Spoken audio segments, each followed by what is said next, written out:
Good afternoon. আজকে আরও একটা ট্রেনিং হয়ে গেল প্রিসাইডিং অফিসারদের জন্য। ট্রেনিংটার নাম হলো রিফ্রেশার ট্রেনিং। এই রিফ্রেশার ট্রেনিংয়ের চিঠি আমার একজন বন্ধু পেয়েছিলেন। তিনি আমাকে হোয়াটসঅ্যাপে চিঠিটা পাঠালেন এবং পাঠিয়ে জানতে চাইলেন, আমি তো 3টে ট্রেনিং করেছি প্রিসাইডিং অফিসার হিসাবে এবং সব জায়গায় অ্যাটেন্ডেন্সে সইও করেছি, তবু আরও একবার রিফ্রেশার ট্রেনিংয়ের চিঠি এলো। এটা কি আলাদা কোনো ট্রেনিং? আমাকে কি আলাদা কোনো ডিউটি দেওয়া হচ্ছে? এরকম কতগুলো প্রশ্ন তিনি আমাকে জিজ্ঞাসা করছিলেন। আমি তৎক্ষণাৎ তার উত্তর দিতে পারিনি, কিন্তু তার প্রশ্নটি শোনার পরে, তার চিঠিটা ভালো করে পড়ে দেখার পরে আমি কয়েকজনকে ফোন করলাম এবং এই খোঁজ খবর করতে গিয়ে আজকে আমি সেই ট্রেনিংয়ে হাজির হওয়ার সুযোগ পেয়েছিলাম। সকাল 10টা থেকে 1টা পর্যন্ত ট্রেনিং হওয়ার কথা এবং ট্রেনিং কিন্তু সকাল 10টাতেই শুরু হয়েছে এবং 1টার পরেও ট্রেনিং চলেছে। আমি আপনাদের সঙ্গে আলোচনা করব এই ট্রেনিং কেন হলো, বিষয়বস্তু কি, নতুন করে কি আমাদের শেখানো হলো। প্রথমত আপনারা জানেন যে এবার যে ট্রেনিংটা হলো সেই ট্রেনিংয়ের প্রথম দুদিনের টাইম ছিল সকাল 10টা থেকে বিকাল 5টা পর্যন্ত, কিন্তু বেশিরভাগ জায়গাতে ট্রেনিং হয়েছে 20-25 মিনিট, কোথাও কোথাও হয়তো 5 মিনিট বেশি, কিন্তু খুব বেশি নয়। প্রত্যেকটি ট্রেনিং হলে গিয়ে ট্রেনাররা জানতে চেয়েছিলেন আজকে যারা উপস্থিত আছেন তাদের মধ্যে নতুন কজন, পুরনো কজন।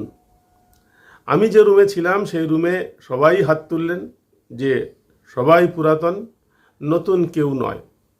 এবং ট্রেনার তখন বললেন যে আপনারা সবই জানেন, আপনারা অনেকে 10 বছর, 15 বছর, 20 বছর ধরে ভোট নিচ্ছেন, ট্রেনিং করছেন। আমার এটা দ্বিতীয় ট্রেনিং, সুতরাং আপনারা আমার থেকে অনেক বেশি জানেন। এইভাবে তিনি শুরু করলেন তার ট্রেনিংটা এবং এই ট্রেনিং 10-15 মিনিট, 20 মিনিট, 25 মিনিটের বেশি হলো না।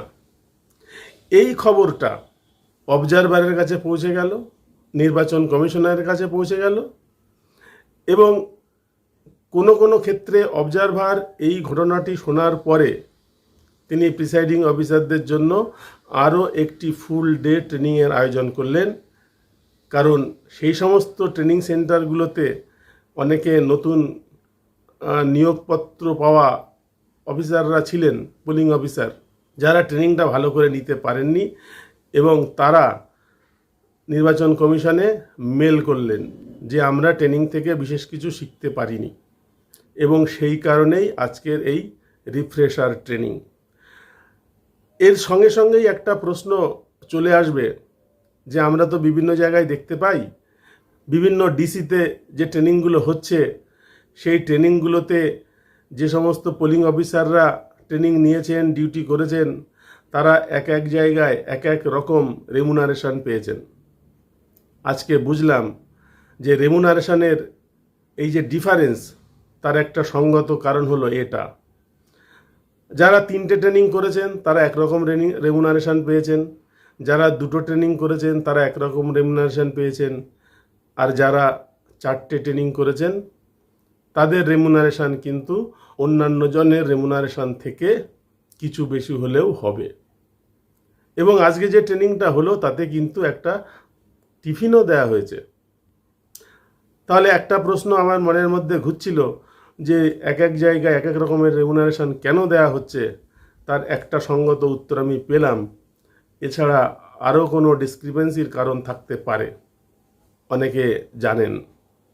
যাই হোক, ট্রেনিংয়ের বিষয়বস্তুটা কি সেটা এবার আলোচনা করা যাক। এই ট্রেনিংটা মূলত প্রশ্ন উত্তর পর্বের উপরে বেশি গুরুত্ব দেওয়া হয়েছে। আজকে 119 বারাসাত এই বিধানসভা কেন্দ্রের ট্রেনিং হয়েছে বারাসাতে রবীন্দ্র ভবনে এবং সেখানে অবজারভার নিজে উপস্থিত ছিলেন, রিটার্নিং অফিসার উপস্থিত ছিলেন, অ্যাসিস্ট্যান্ট রিটার্নিং অফিসার উপস্থিত ছিলেন এবং নির্বাচনের সঙ্গে যুক্ত আরও বড় বড় পদাধিকারী, অনেক সেক্টর অফিসার, এরা সবাই উপস্থিত ছিলেন এবং ট্রেনিংটা কিন্তু অনেক ভালো হয়েছে। এবছর প্রত্যেকটি বুথে ওয়েবকাস্টিং হচ্ছে, 100% ওয়েবকাস্টিং, এবং তার জন্য অনেক জায়গায় মাইক্রো অবজারভার নিয়োগ করা হয়নি। আর এই যে ওয়েবকাস্টিং হচ্ছে, এটা কিন্তু সরাসরি 3টে জায়গা থেকে মনিটর করা হচ্ছে, এবং 3টে জায়গাতে একই রকমের সেটআপ আছে। অ্যাসেম্বলির কন্ট্রোল রুম থেকে যে মনিটর করা হচ্ছে, সেখানে প্রত্যেকটি বুথের ছবি কিন্তু তারা দেখতে পাচ্ছেন। একটা বিরাট বিরাট টেলিভিশন সেটে বা কম্পিউটারে 16টা করে চ্যানেল আছে। 2-3জন বসে সেই 16টা চ্যানেল পর্যবেক্ষণ করছেন। এইভাবে প্রত্যেকটা বুথের কিন্তু মনিটর হচ্ছে। মনিটরিংয়ের দ্বিতীয় সেটআপ আছে ডিস্ট্রিক্টের হেডকোয়ার্টারে, ডিস্ট্রিক্ট ম্যাজিস্ট্রেটের অফিসে। আর 3 নম্বর মনিটর হচ্ছে রাজ্য নির্বাচন কমিশন দপ্তরে। 4-5 দিন আগে থেকেই কিন্তু সমস্ত সেটআপ কমপ্লিট করা হয়েছে এবং মনিটরিং চলছে। যেটা ওরা বললেন, একটা ঘটনার কথা আমরা সবাই জানি, বিভিন্ন সোশ্যাল মিডিয়ায় সেটা ভাইরাল হয়েছে, যে কোনো একটি বুথে পোলিং অফিসারেরা একসঙ্গে বুথ বন্ধ রেখে তারা খেতে গেছিলেন, 20 মিনিটের জন্য ব্রেক নিয়েছিলেন। সেটা কিন্তু কেউ রিপোর্ট করেনি।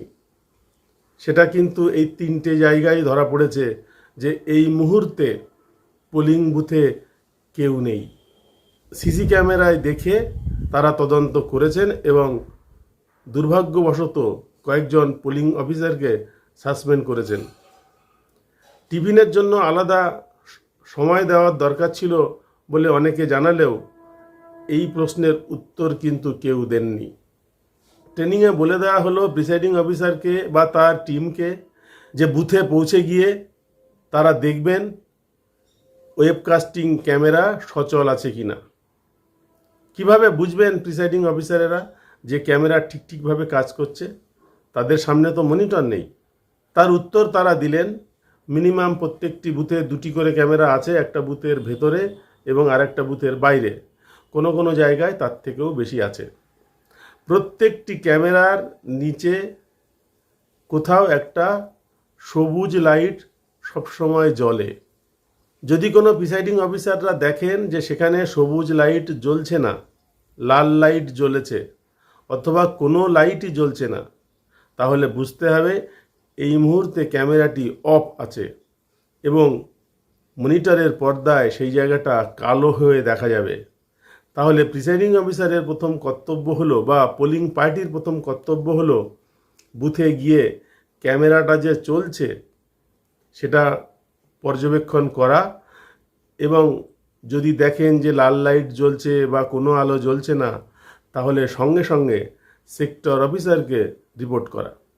ট্রেনিংয়ে আরও কয়েকটি প্রশ্ন এলো। তার মধ্যে একটা প্রশ্ন হচ্ছে, অনেক প্রিসাইডিং অফিসার তারা বললেন যে আমার ফার্স্ট পোলিং অফিসার এবং সেকেন্ড পোলিং অফিসার দুজনেই অবাঙালি, তাহলে তো অসুবিধা হবে। ফার্স্ট পোলিং অফিসারের কাজ হচ্ছে ভোটার লিস্টটা পড়া এবং ভোটার লিস্ট দেখে আই কার্ড চেক করে ভোটারের শনাক্তকরণ করে সেই নামগুলো জোরে জোরে বলা, তার সিরিয়ালটাকে ঠিকভাবে পড়ে বলা। কিন্তু তিনি যদি অবাঙালি হন, বাংলা যদি পড়তে না পারেন, ভোটার লিস্ট তো বাংলাতেই লেখা থাকবে, তাহলে তো সমস্যা হবে। এটা কিভাবে সমাধান করা যায়? এবং তাই দেখে রিটার্নিং অফিসার বা অন্যান্য অফিসারেরা বললেন যে এটা তো এক্ষুনি পাল্টানো সম্ভব নয়, আপনারা যখন ম্যাটেরিয়াল নেবেন তখন আপনারা সেক্টর অফিসারকে বলবেন, সম্ভব হলে এটা চেঞ্জ করে দেওয়া হবে অথবা বিকল্প কোনো ব্যবস্থা করা হবে। একজন প্রিসাইডিং অফিসার কোনো অবস্থাতেই সেক্টর অফিসারকে বাদ দিয়ে ঊর্ধ্বতন জায়গায় গেলে সহজে প্রতিকার পাবেন না।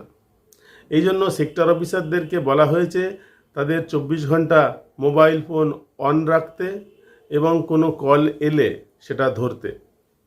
যদি কখনো কখনো দেখা যায় যে ফোন করা হচ্ছে অথচ সেক্টর অফিসার ধরছেন না, বিশেষ প্রয়োজন তবু তাকে পাওয়া যাচ্ছে না, তাহলে ডিসিআরসির কন্ট্রোল রুমে ফোন করতে হবে। এই জন্য আপনারা যখন মাল ম্যাটেরিয়াল কন্ট্রোল রুম থেকে সংগ্রহ করবেন, তখন আপনাদেরকে বিভিন্ন অফিসের বা বিভিন্ন পদাধিকারীর ফোন নম্বর কালেক্ট করে নিতে হবে। আরেকটি প্রশ্নের আলোচনা হয়েছে আমরা সবাই জানি যে এবছর নির্দেশ দেওয়া হয়েছে পোলিং শেষ হয়ে গেলে মান ম্যাটেরিয়াল গোছানো হয়ে গেলে পোলিং বুথ ছেড়ে চলে আসা যাবে না যতক্ষণ পর্যন্ত না সেক্টর অফিসার এবং ক্যামেরা টেকনিশিয়ান এসে ক্যামেরা না খোলেন। এর কারণ হলো প্রিসাইডিং অফিসারদের টিমকেই ওই ক্যামেরা নিয়ে গিয়ে ডিসিআরসিতে জমা দিতে হবে। সেই জন্যই প্রিসাইডিং অফিসারদেরকে ক্যামেরা খোলা অবধি পোলিং বুথে থাকতে হবে। এই হচ্ছে টোটাল যে ট্রেনিং হলো, সেই ট্রেনিংয়ের প্রশ্ন উত্তর পর্বের মধ্যে কয়েকটা প্রশ্ন, মূল্যবান প্রশ্ন, এরপরে সুন্দর করে স্লাইড দেখিয়ে টোটাল ট্রেনিংয়ের বিষয়বস্তু, সিল, আনসিল, প্যাকেটিং সমস্ত বিষয়গুলো বোঝানো হলো। একটা কথা বলে আমি এই ভিডিওটি শেষ করব। ট্রেনিংয়ে বলে দেওয়া হলো যে আপনাদের প্যাকেটিংয়ে এবার 6টা প্যাকেট আছে, তার মধ্যে 3টে প্যাকেট আছে সাদা কভারের প্যাকেট।